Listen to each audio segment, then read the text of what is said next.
Hi, everyone. Welcome. Good evening. My name is John McGeehan. I'm the founder and CEO of The Dorm. Tonight, we're gathered for a very exciting CEU presentation with Dr. Kevin McCauley, Senior Fellow at the Meadows, on new models of addiction, neuroscience, and 4E cognition.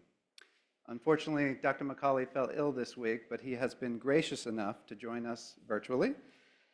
This has allowed for us to do the first of its kind hybrid CEU presentation, where we have both a live audience in person here at the dorm, in addition to hundreds of colleagues joining us from around the world.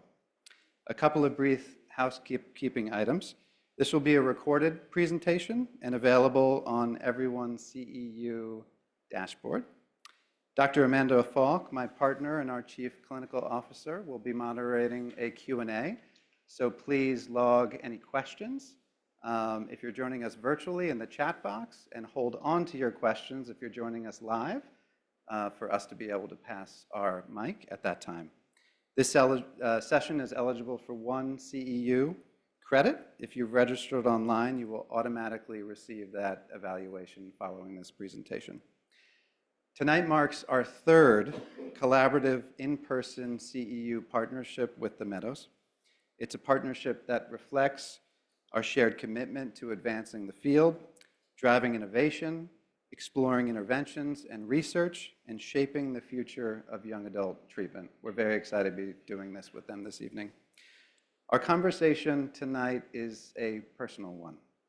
Substance use disorder, addictions, and compulsive behaviors have touched all of us, either directly or indirectly. Our speaker tonight first became interested in this field during his time as a Navy flight surgeon, where he witnessed the Navy's pioneering approach to addiction treatment.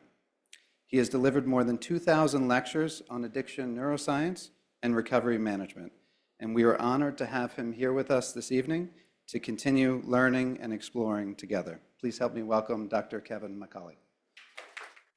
Thank you, John. Thank you very much. And thank you, everybody, for coming. I'm so sorry that I'm not there with you live, but hopefully we will meet again. I would really love to see all the work that you're doing at the dorm, and I'll have a personal stake in it, which I hope I can explain. But for those of you who are virtual, let me just put these in the chat window here. That's my email.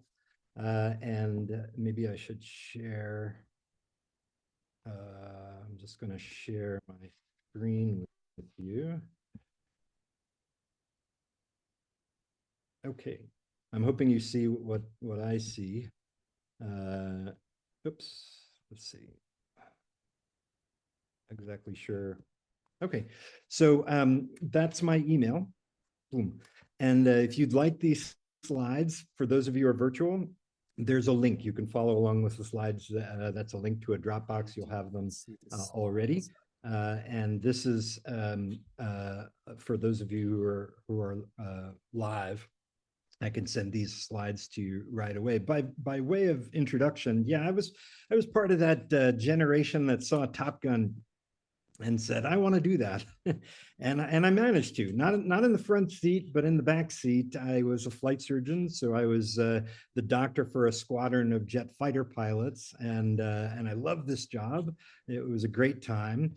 I spent a lot of time throwing up or unconscious, to be honest with you. But everything Sir, we are not seeing your slides. Oh, is that right? Not seeing my slides. Are you seeing my screen? No, sir. Okay, maybe I just didn't share correctly. I think that's it. Do you see my screen now? That's looking good, sir. All right, good. Thank you very much. Okay, well, let's just go back here. Play from start. Oh, good. Oh, and that's how I can put the chat window up there. Great. Okay, yeah, good. So, so I got the chat window here, and I'm going to be putting things on it as we go. But this is my email, and that's Top Gun, and this is me trying to be Tom Cruise a while back. But it was a really fun job. I really enjoyed it. The flying was very exciting. Everything was going great. And I was doing everything that my country wanted me to do. I can't say I had trauma. I can't say I had depression. I certainly, had never used drugs before. But then I had to have a surgery, and I got exposed to opioids. And that's the word that I'd like to kind of focus on today is the word exposure.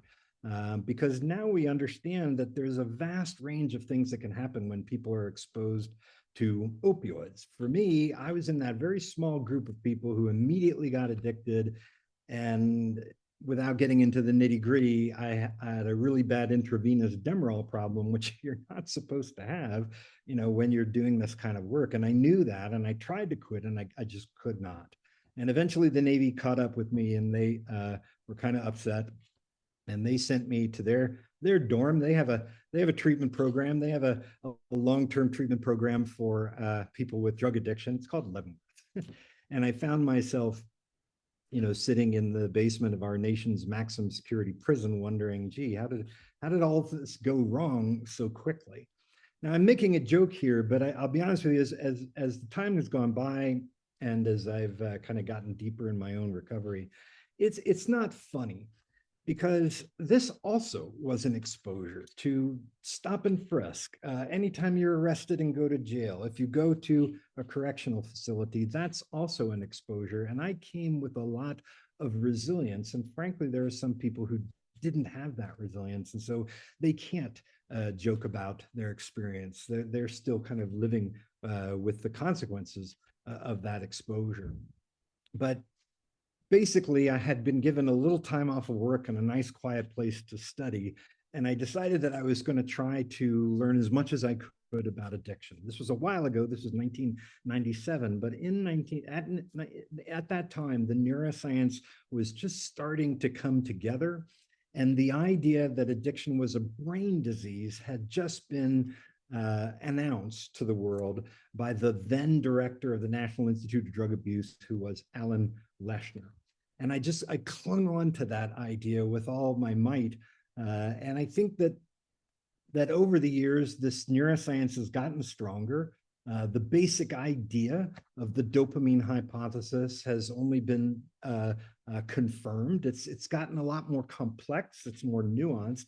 But I think that this is something that you could take to the bank, and you could stay right here and work in this area, this neuroscience of addiction, for the rest of your life, and do fine work and all of that. But there have always been some kind of nagging questions, and I'd like to kind of address those. So let's see. There we go. The question was, will I be able to stay sober once I left prison? And quite frankly, that was an open question. I wasn't really sure that I could do that. But fortunately, I was sort of enveloped by the community of recovering doctors in Orange County, California. And they kind of, showed me these different things, which today we call recovery capital, we call recovery management, we call recovery-oriented systems of care. And one of the things that I was introduced to were these three ideas that my chances of staying sober were going to be much, much better depending on who I made as my friends in recovery. If I surrounded myself with other people in recovery, where I lived mattered. And I'm not just talking about zip code, which is important. The quality of my living environment, the place where I put my head at night, was a big part of what could help me stay sober. And then, of course, the idea that all of this misery could be converted into being a better addiction medicine physician was something that kind of kept that hope alive. And so I made a film about the ideas of recovery management and tried to put all of these things together and really tried to highlight things like, the collegiate recovery movement. And so you can imagine how it warms my heart when I go on your website, because I opened up a sober living house. And here's my advice to you: if you ever want to open up a sober living house, don't get too much house. That's a bad idea. Just get enough house to do the work, a house that you would want to live in. But when I look at your website, I see the dream that I had when I opened up the house, because our house did not really work out. We were open for about 5 years, but the ideas of recovery management, the world just wasn't ready to accept that, but now they are. And in many ways, you've picked up that torch and run with it. And so when I see, all the elements of recovery management on your website, that makes me very, very happy, because I think that this is a way of understanding the important things about recovery that are beyond really, the brain science of addiction. So when I sat down and I spoke with Mandy and Elizabeth and Dr. Falk, the advice was, all of our people are really struggling with addiction. We've got people who don't have addiction, and that's true at the Meadows too. I would say about a third of our folks are not really, they don't meet the criteria for substance use disorder, but they do struggle with these other things like vaping and energy drinks and addiction to screens or even online shopping. And can you talk about that? They asked me. And I thought, I spent 3 months in solitary confinement to talk about Red Bull. But then I thought about it a little bit, and I realized, no, this is exactly what we should be talking about right now, because as the opioid epidemic, at least not ends, but at least evolves, and this graphic was in New York Times 2 days ago, and what it shows is that the deaths are coming down, which is wonderful, wonderful news. And that's kind of the way epidemics end, is they just kind of peter out. Even pandemics like the 1918 H1N1 influenza epidemic that killed 50 million people, they just kind of peter out. And that seems to be what's happening to the opioid epidemic. But now we're coming back to some of these ideas that, what is our exposure to other things that may not be fentanyl, they may not be heroin, but they do carry some risk. In fact, if I could recommend a book about addiction, it would be Dr. Anna Lemke's book, Dopamine Nation, because she's talking about all of these things. And these are sort of the more peripheral kinds of addiction. Can they even be called addiction? It's hard to say. But she captures, I think, a lot of this zeitgeist and explains very well our leading way of understanding addiction, at least in medicine, which would be called the dopamine hypothesis. And that idea is that all things that create addiction, at least at some point, pass through the dopamine system. And the dopamine system can be quite fragile in some people. The dopamine system is very fragile to early life adversity, to trauma. And very often things that are peripheral to addiction, like depression, like anxiety disorders, like trauma, they run through this system as well. And that's, I think, the idea that a lot of people are sort of familiar with, is that what makes something addictive is that at least some point, to a larger or lesser degree, it releases dopamine, and people with addiction sort of have a favorable soil, if you like, a certain sort of kind of dopamine system that addiction grabs hold very, very quickly. And that can be addiction to chemicals or certain behaviors. And today, what we're going to talk about is maybe not heroin, maybe not alcohol or methamphetamine, but these other things that almost all of us are exposed to in large numbers. What is the risk of that exposure to vaping, to screen use? What is the danger behind energy drinks, which seems so innocuous? Why is it that some people are likely to have a problem with that? So this is my way of sort of kind of encapsulating the dopamine hypothesis. These are all the things that you're likely to be exposed to in the United States that can be termed intoxicants. Chemicals up top, behaviors or processes down in the bottom. And today we're kind of talking about ones that are sort of peripheral to the most serious kinds of addiction, but still play a part in people's lives, even when they get into recovery.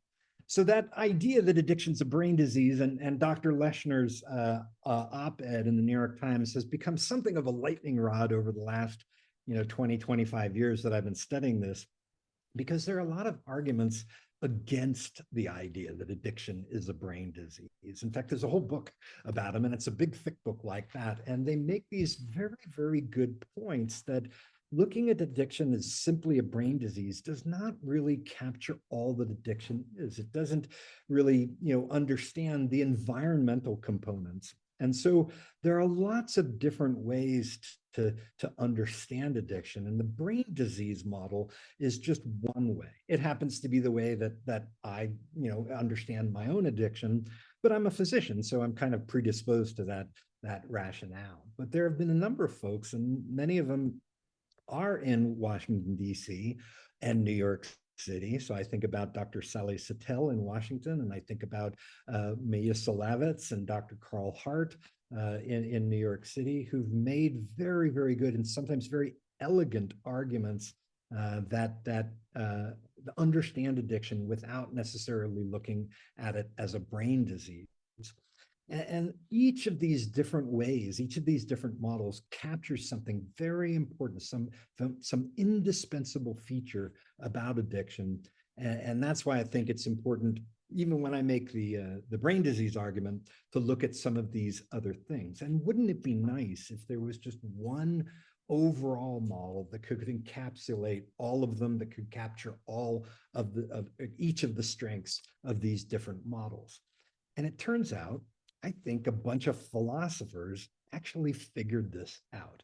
It's amazing that even when you're trying to just study the neuroscience of addiction, you get into discussions very quickly about philosophy of mind, philosophy of choice. And so when we talk about the brain disease model, and that model kind of is encapsulated by what's called the impaired, the ERISA model, the impaired response inhibition and salience attribution model. This would be the party line for NIDA. This is what you're going to find explained in the Surgeon General's report on addiction. That model kind of emerges from the idea that when you point to something on a functional MRI brain scan, or when you understand certain areas of the brain, you're really talking about this idea of what's called identity. Identity is an answer to the original mind-body problem that was started by Rene Descartes, and he basically separated existence into two things that were in the world, extended in space, and that would be things like the brain, but then things that were not, and that would be things like the mind or the mental. And that's called dualism. And what we're talking about when we talk about the disease model of addiction is an answer back to that, which is no, there aren't two things. There's really one thing, and it is the brain. And when we talk about the mental, that is just realized in the physicality, the reductive materialism of brain science. That's called mind-brain identity. But it does not satisfy. There are still those nagging questions that remain. And that's why I think that, when we point to an area on a functional MRI, we're describing a very, very important part of addiction, but not all of it, right? When we point to a particular area of the brain and say, that's where craving is, well, we've made some mistakes. And those mistakes were first elucidated about 100 years ago by a French philosopher by the name of Maurice Merleau-Ponty. And he said that, this whole mental physical division, this whole mind-body thing, that's the problem, is that you've already made a mistake when you divided the two, or when you even talked about just, one thing being materialistic, because that which we would call consciousness or a choice or addiction is really realized not just in the brain, even though things start there, and the brain is very important, but the brain really travels in a body, and that body moves through an environment, and it interacts with that environment. And so that which we would call a choice is all of those things together. And I think that you'll, understand this idea. I think you understand it intuitively based on the way you've created your program. One way one of the arguments against the idea that addiction is a brain disease, often brought up by the rat park study, you might have heard of it. And the idea is that if you take a rat and you put it into a Skinner box and you give it a chance to dose itself with morphine, it very quickly becomes addicted. But if you put it in a much better environment with other rats to play with and good food and shavings and an exercise wheel, you don't see the same degree of addiction. In fact, if you take the Skinner rat and you put him into Rat Park, very often he stops using morphine at all.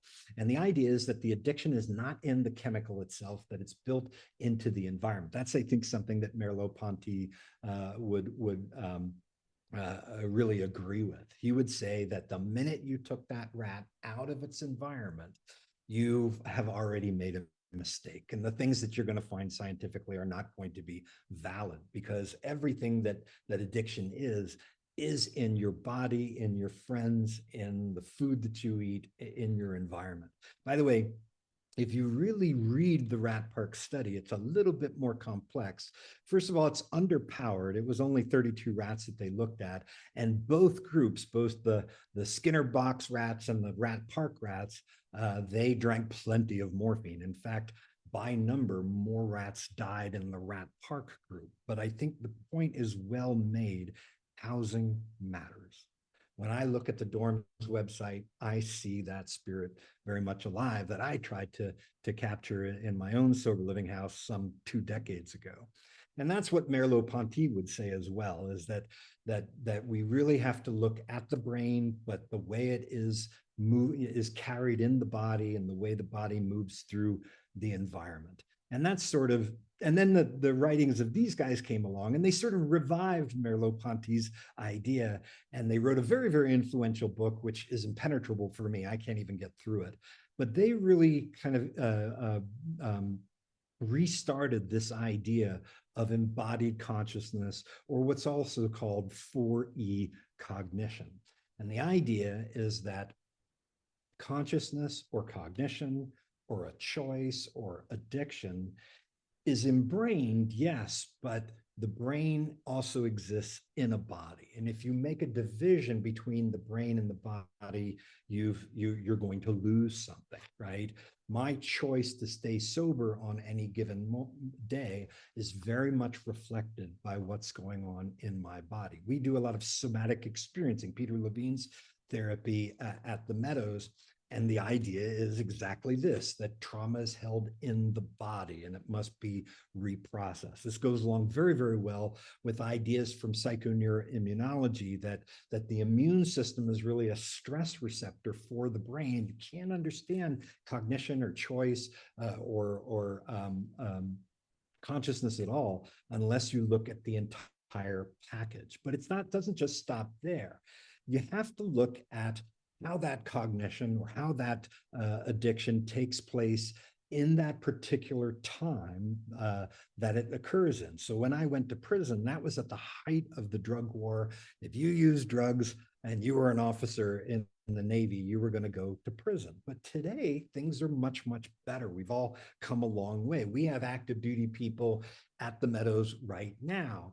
And so addiction is sort of situated in a historical or cultural moment. I would say that if these things that people are saying about psilocybin are actually true, if a person could fix their trauma or their addiction with a few guided sessions using psilocybin, that addiction would literally change because it's now situated in a different world.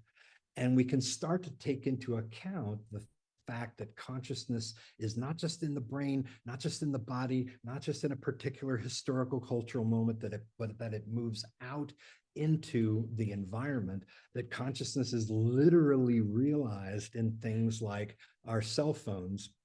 Then we can understand that it's the tools or the affordances in the environment that realize that choice to stay sober. So when I wake up in the morning at, let's say, the dorm, and I say, I'm going to stay sober today, it's very good that I did that, but that choice is also realized in the people that I'm living with, in the structure of our house, and the pillow that I set my head on. And if we don't look at those things, we're going to miss something very, very important. And that's what I see when I look at your website.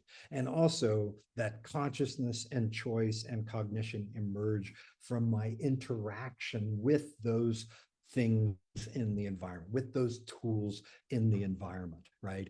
And so this is why I think the collegiate recovery communities are so important, because you've got people in their environment doing things that they're excited about. They're exhibiting, they're practicing skilled mastery in the environment. And that's really what constitutes their ability to resist this exposure, right? So all of these models, I think, the argument between them can be kind of realized if we choose a different word. I don't think we have a good word for addiction in English, but the French have a very, very good word. They call addiction toxicomanie. And doesn't that just sound beautiful? Would you rather be a heroin addict, or would you rather have toxomanie à la héroïne? Because all of a sudden, I'm playing around with Baudelaire and Rimbaud and symbolist poets and all of these things. It sounds much, much more romantic. But I think the word gets at the point, is that there are toxins in the environment, and we have to adapt to those toxins. And sometimes if the toxins are too great, we can't do that.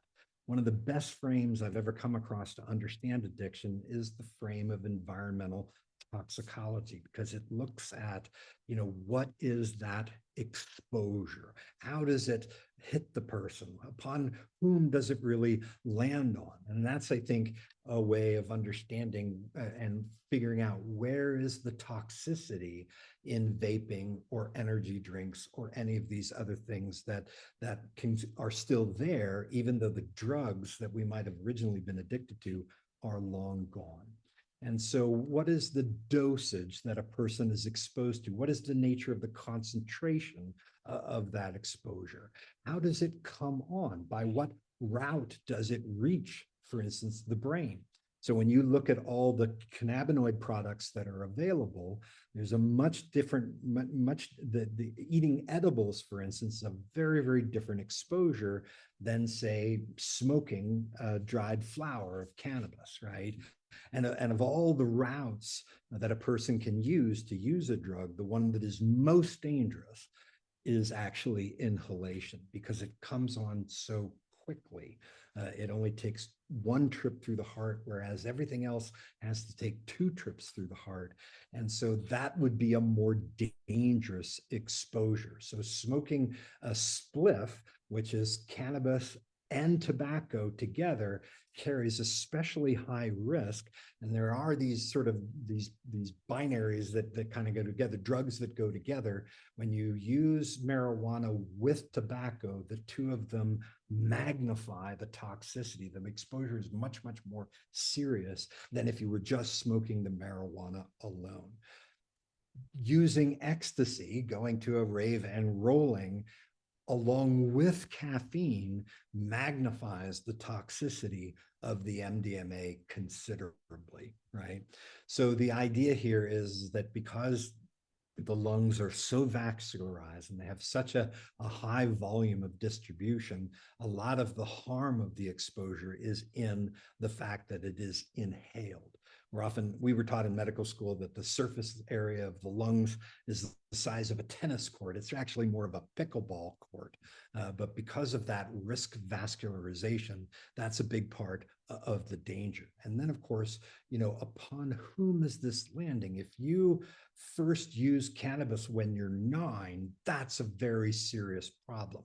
But if you first use cannabis when you're 29, well, that carries much less and perhaps even no risk of forming addiction. That's one of the ideas behind the fact that we're moving in and out of these risk periods throughout our life. And there's an idea from environmental toxicology called the exposome. This would be the sum total of all the exposures that we have gone through throughout our life. And I think that that's one way of understanding why energy drinks would be much, much more dangerous for a particular person at a stage of their recovery, or if they're dealing with depression, let's say.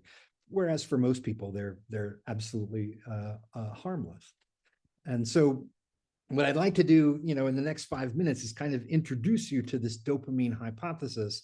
And I'm going to try to do it very quickly because once you understand this basic mechanism, and also this is what you'll find in Dr. Lemke's book, Dopamine Nation, then you'll be able to solve these problems much on your own. Right.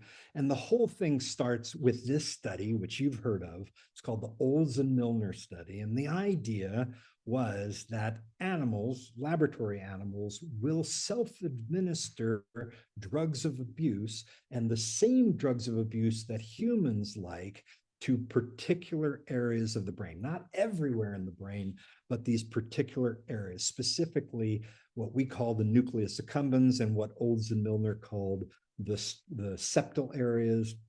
Another word for this area would be striatum.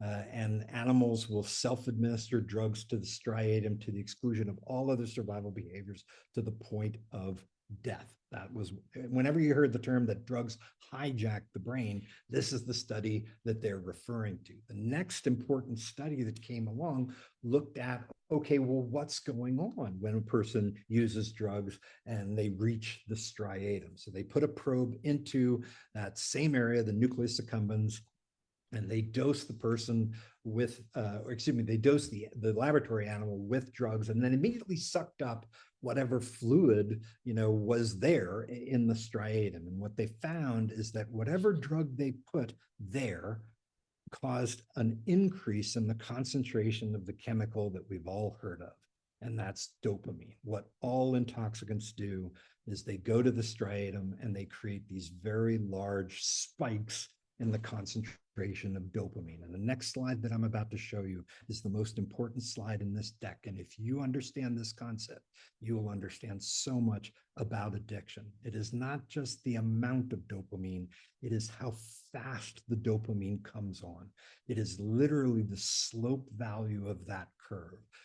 How much dopamine, how quickly, that really are the risk. And anything you can do to slow down that spike. And that's the whole point of not giving Ritalin, but giving Concerta, not giving dextroamphetamine, but giving Vyvanse. The whole idea is to try to imperfectly not spike dopamine, right? That spike of dopamine occurs in this critical synapse in the striatum, and everybody seems to meet there. So one of the reasons that cocaine and methamphetamine, especially smoked cocaine and methamphetamine, release so much dopamine so quickly is that they have no middleman. They work directly at this synapse. All other drugs release dopamine, but they come through a back door. One of the things that makes cannabis so interesting is that it's post-synaptic. So whatever message comes in, cannabis has a magnifying effect. If what comes in is very good, cannabis says, oh, it's even better than that. And if you think about these behaviors, normal behaviors, naturally pleasurable behaviors, but that can be practiced and manipulated and turned into intoxicants, then you can see how they fit as well. So let's analyze some problems now that you've got this basic understanding. When we look at the opioids, we're looking at that green row right there. And the opioids are there's basically four of them. Thebaine, which we don't use in medicine, but it is the starting product for many, many different opioids, right? Things like naltrexone, buprenorphine, they all come from thebaine. But when we talk about the opiates, all right, we're talking about thebaine and things that come from the opium poppy. That would be codeine, which is really just morphine itself. And then if you take morphine and you boil it in vinegar, you create diacetyl morphine, which is called heroin. What's the difference? Why would you do that? Well, morphine on its own is not very fat soluble. It'll get into the brain, but it takes a little while. Once you put those two vinegar groups on the molecule, it rockets into the brain. It's much more lipophilic, much more fat loving. And so heroin has something that morphine doesn't, has a rush. And that's what makes heroin so much more addictive even than morphine, because once that's heroin's in the brain, it can't actually bind. It's too big a molecule to actually bind to the mu opioid receptor. Those acetyl groups have to be broken off, and then it's morphine again, and that can bind. And so all heroin is really a faster delivery vehicle for the morphine molecule. And so when a person uses heroin, it's converted into morphine, and that takes a much longer time to clear from the brain. So this is why when people use heroin, they usually only use it once or twice, maybe 3 times in the day. But then came the fentanyls, right? And they were invented by this particular individual, Paul Janssen. He's the second most famous Belgian ever. And he just had a mind for structure activity relationships. And he invented the fentanyl molecule. If you look at that molecule, it's much, much simpler, and it's extremely lipophilic. It gets across membranes. It gets into fatty tissues like the brain very, very quickly. And I can send you this article. It is because of the molecular properties of the molecule that make fentanyl so much more deadly, even than something like heroin. So it has a very high volume of distribution. And what that means is the minute it's in the blood, it's everywhere in the body almost instantaneously. And it goes where the blood goes. And so the blood first goes to more highly perfused tissues like the brain. And so what a person notices is a very, very fast onset, almost instantaneous onset of that euphoria. But and that's what makes it so addictive. But immediately the brain starts pumping it out.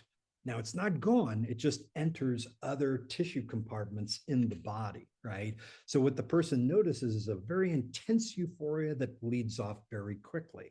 What that means is they have to dose the drug over and over again. And so you see something with fentanyl that you never saw with heroin. You see people using it 10, 15, 20 times a day to try to maintain that euphoria. All along, the fentanyl is building up, not in the brain, but in those other tissues. If you're using a drug 20 times a day, nobody has the vasculature to support intravenous drug use that often. And so what people are now doing is they're moving back to smoking it, because smoking gives a very, very good delivery. The drug is so potent that you get the same effect. But it is possible to die from a fentanyl dose that you took hours and hours before, because of the fact that fentanyl accumulates in those other tissues. And then over a period of hours and days, and sometimes even weeks, it bleeds out. So it's the properties of the molecule that make it so dangerous. Same thing is true for cannabinoids, which are a fascinating group. The cannabinoids are just extremely interesting because the cannabinoid system is everywhere in the body. This is the cannabinoid system. It plugs into inflammation. It plugs into reward. It plugs into vasoconstriction and vasodilation. There are very few systems in the body that don't have some input from the cannabinoid system. And when you consider all the cannabinoids receptors that we have, and that's called the endocannabinoidome, that's the endogenous cannabinoids that I make, all of my receptors, their distribution, they're really everywhere, and they produce a range of effects that people may find very, very helpful. But what we tend to see is that people don't just stay at the spliff.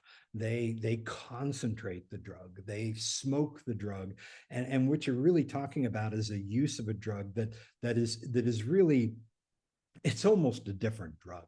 And so by the time people are up to concentrates, you're talking about a very, very big dose delivered very, very quickly to the brain. And that carries much greater risk than, say, an edible would, right?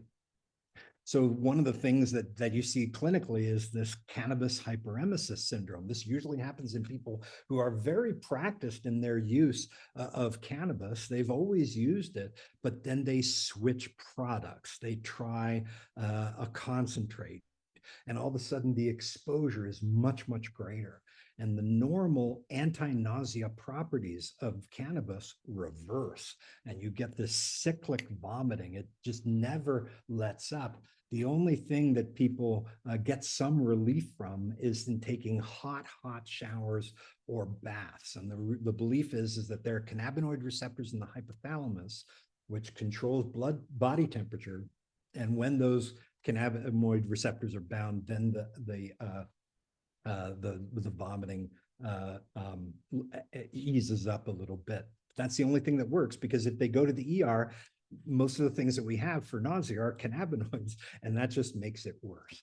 And so when they stop cannabinoids, and that's going to be difficult because they're going to have to go through cannabis withdrawal, the vomiting usually ends. But it's very, very hard to convince these folks that the vomiting is caused by the cannabis itself. Generally, patients figure it out. When they go back to cannabis use, it comes right back. And so in a sense, cannabinoids are now sort of ruined for that person, right? So why is that spike of dopamine so toxic? It's toxic to dopamine receptors.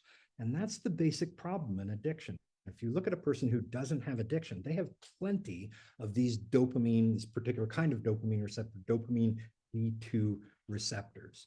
This is the person who has addiction. This is the person with ADHD. This is the person with depression. This is also the person who has trauma. They have too few of these receptors. And so the striatal dopamine system for them is very, very fragile. And so the use of something like vaped nicotine or even online shopping is going to be a different kind of exposure, and it carries a lot more risk. The good news is these receptors do come back, but you have to remove the intoxication. So I want you to think about that. When you think about any intoxicant, think about the exposure, and perhaps you can see why dabbing is so much more dangerous than edibles. In fact, when you want to work with a patient, when you want to do harm reduction, you're basically trying to get them to go from smoking or inhaling the drug to a less dangerous form of exposure, because edibles carry a lot less harm. And these same rules apply to all of these other things that people might be exposed to, even though they don't use drugs, they never use drugs, or they're newly sober from drugs. You're still talking about certain kinds of exposure. So what's dangerous about vaping nicotine is the dose and the delivery, right? The dose of nicotine that a cigarette can deliver is limited by its burning time. But with vapes, that's not true, because they can give as much nicotine as the person can inhale. Now, it's not the nicotine. Nicotine itself is actually not that dangerous, right? It's the way it comes on. And that's why vapes are an imperfect nicotine cessation device. So if you go on PubMed and you look for research about the use of vapes to help people stop smoking, it's very equivocal. There are some studies that say, yes, it works. And there are other studies that say, no, it's the nature of the nicotine delivery that's a big part of the problem. And so imperfect nicotine cessation device. Why are they dangerous? Because of that tremendous vascularization of the lung and its delivery then to the brain. So if you look at vape products, it's very, very hard to get a sense of what the dose is. But if you go to, say, Australia, where there's a much greater, much longer, much better tradition of harm reduction, you can actually figure out exactly what the dose is. People have a lot more control over how much nicotine they're actually absorbing. And so to be a person who's trying to quit smoking with a vape in Australia is situated, embedded differently than it would be in a country like the United States. What's dangerous about energy drinks? Well, it's not actually the stuff that gives it its name. So most energy drinks have taurine, an amino acid, and that's why it's called Red Bull. And there's nothing wrong with that. In fact, you can find research that shows that taurine is actually beneficial. It's the caffeine that is the danger. For most of us, we just take in a cup of coffee or maybe one Red Bull, and that exposure is not dangerous. But for some people, especially people with a damaged striatal dopamine system because of depression or because of addiction, because of ADHD, they're going to use a lot more caffeine, and they don't really understand that caffeine can build up very, very quickly and become quite toxic. if they can decrease their exposure and limit their use of nicotine, excuse me, to caffeine to only 400 milligrams a day or less, then that exposure is going to be much, much safer. That's something that a person who's newly diagnosed with depression or new in their sobriety should probably know. But even a Starbucks Grande can have almost 400 milligrams of caffeine. And so it's just that one Grande and you're at your limit. And so it's very, very easy to take in a lot more caffeine. It's very, very hard to get caffeine out of the American diet. Even children are exposed to a pretty strong dose of nicotine on a daily basis. Keep in mind, too, that there are different ways to metabolize caffeine, and some people metabolize it very quickly and others don't.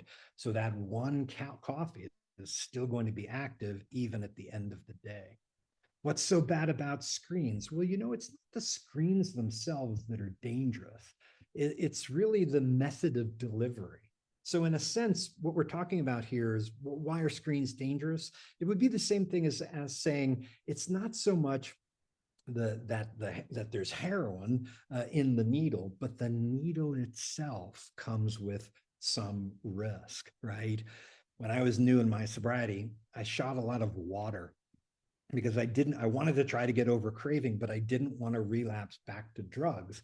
But the needle itself, the delivery method, carries part of the risk of the exposure. And so I never really was very successful at decreasing my craving. I was actually making it much, much worse. So when you look at the danger of something like a screen or a smartphone, what's its impact? Its impact is on sleep. And it's the particular form of light that these things give off that causes the problem with sleep. This high energy visible or blue light is particularly disruptive to circadian rhythm.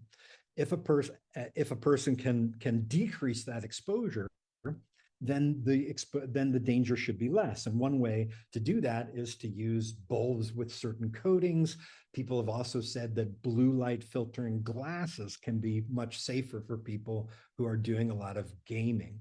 But there's at least one Cochrane meta-analysis that said that there's actually no effect from the glasses. So it's hard. We're going to have to learn a lot more. But just by changing the lighting in your room, you can remove the danger of that exposure. And so this is where sleep hygiene can become very, very valuable for people in early recovery. And I'm looking at the clock here. I'm almost finished. And one form of sleep hygiene is to change your light bulbs or to use the 10-3-2-1-0 rule, which means 10 hours before bed, no more caffeine, 3 hours before bed, no more food, 2 hours before bed, no more work, right? 1 hour before bed, no more screens. And 0 is the number of times that you're allowed to press the snooze button in the morning. Sleep hygiene can be a much, much more effective way to bring normal sleep back online. And so this is why you would want to avoid things like Ambien in a newly sober person, because you can get the same benefit as an Ambien if that person simply has a bedtime ritual that includes taking a hot shower. So what's dangerous about online shopping? Well, it's not actually what you're buying. It's not even the act of shopping online. It's the cycle of the buying. It's very, very similar to the cycle of slot machines. Slot machines are very, very carefully designed to have a certain cycle of betting, and that is what makes it addictive, right? So to finish up, I think if you keep that word in your mind and you think about exposure, you'll understand why it's not really Facebook, it's the way it's used. So using Facebook at an old desktop computer is going to carry much less risk than using it on a smartphone. Even things like snorting an oxycodone, much, much less risk than injecting it. So I'll leave you with this. This is a terrible idea because it's going to massively, dramatically increase the addictive component of online shopping. So I'll try to put this in I think I put that in there. Yeah, this is a link to the periodic table of the intoxicant. Those of you who are alive, if you email me, I can send it right to you. But everything that is the dopamine hypothesis, I tried to encapsulate in this single slide or the single handout of the periodic table. So that was 130 slides in 35 minutes. I originally designed this to be a longer lecture. I apologize for rushing, but now we have time for some questions.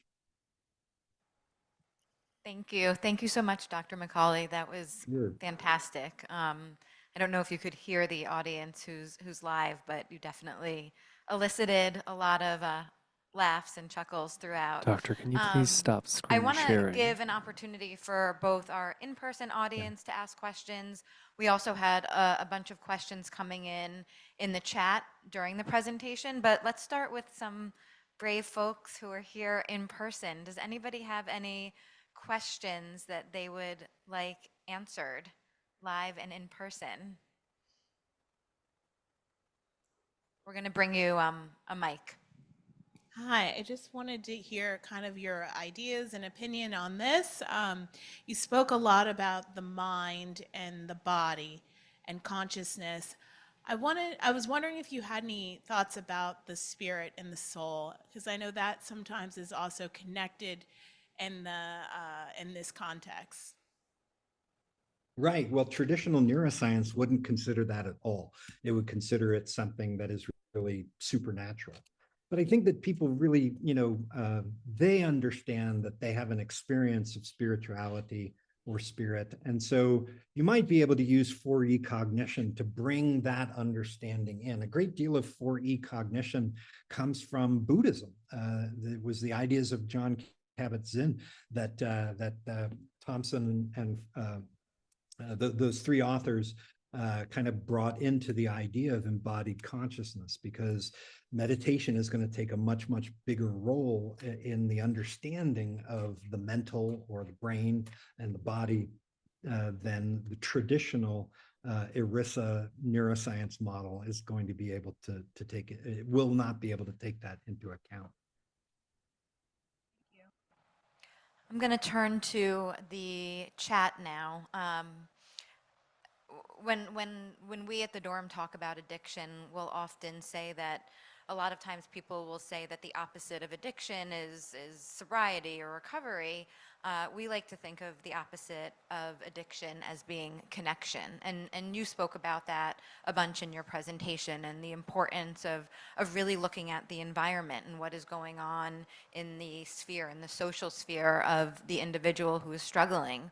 One of the questions that came in asked, what if you have little control over a struggling client's environment? How would you address that from a treatment perspective? That's difficult. Like, let's say that the person is incarcerated. I think that one of the things that I did when I was in prison is I ate a lot of sugar and I ate a lot of bad food and I ate a lot of candy, and I wasn't doing my cravings any good. I was exposing myself to that intoxicant that I could actually find, and they're fairly limited in a carceral setting. So I think that that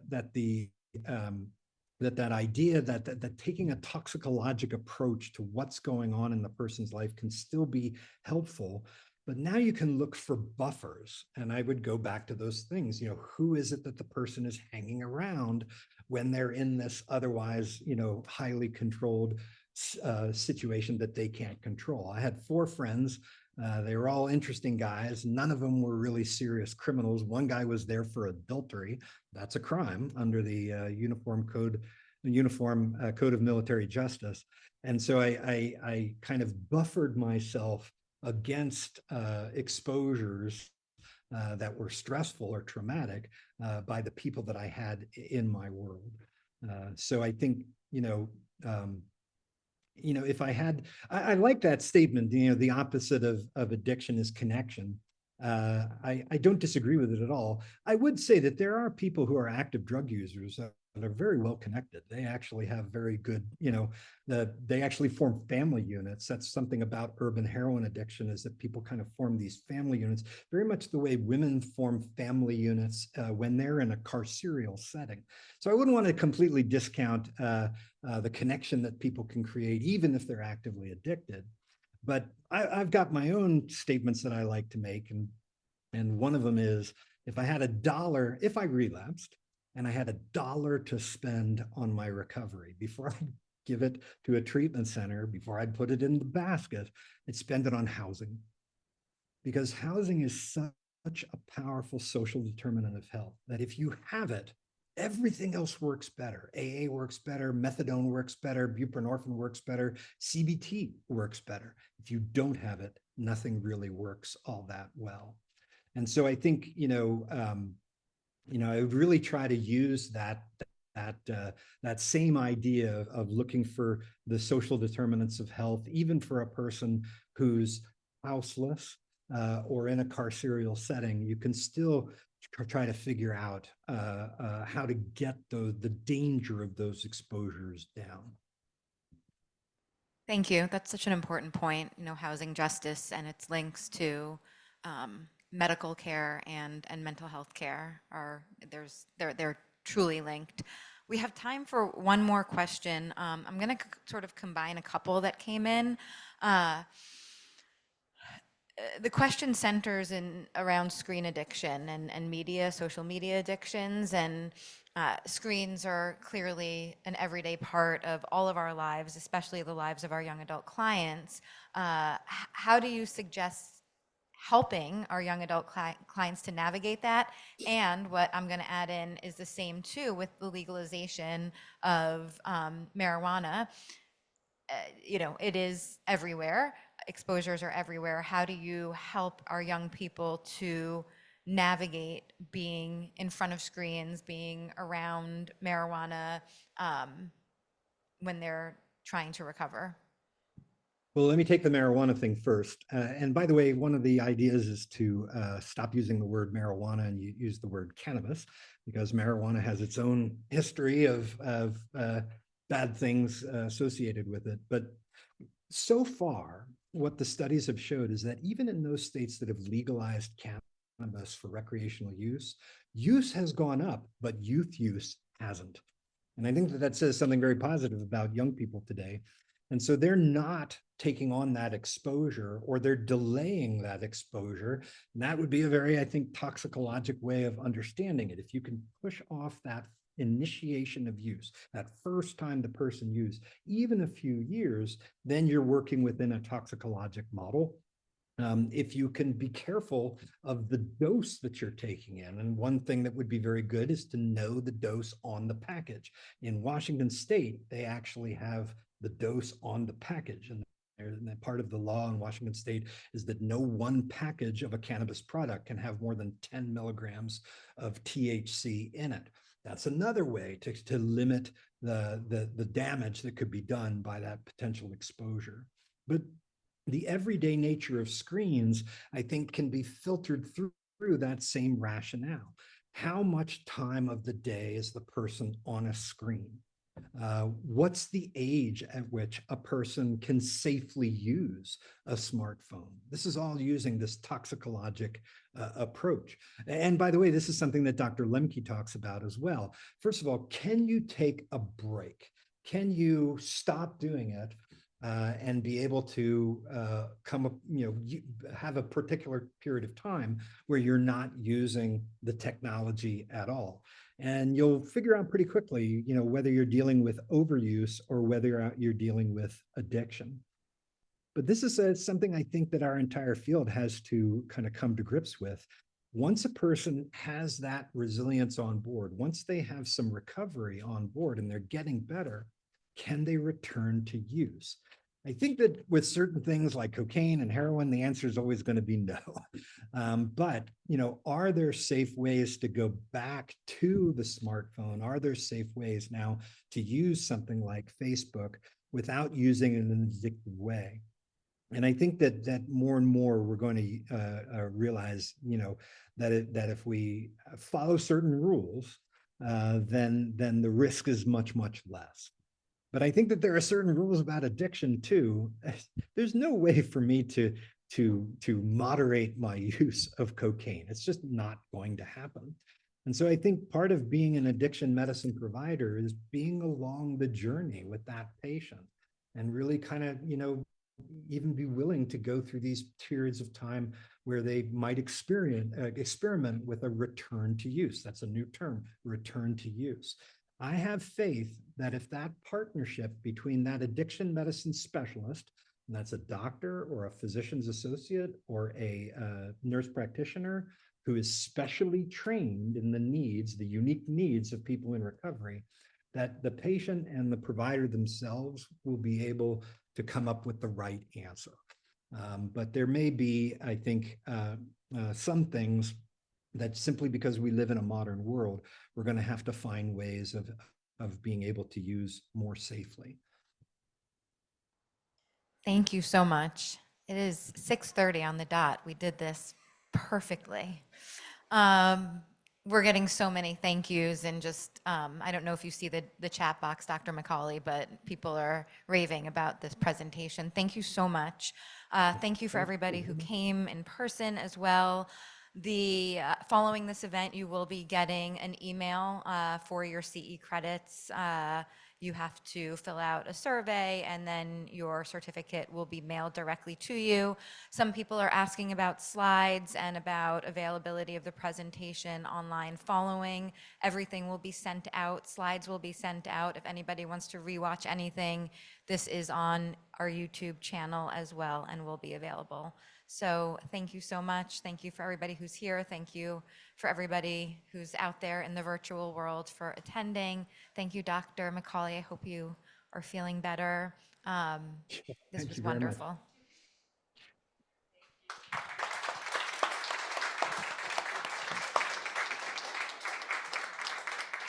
All right.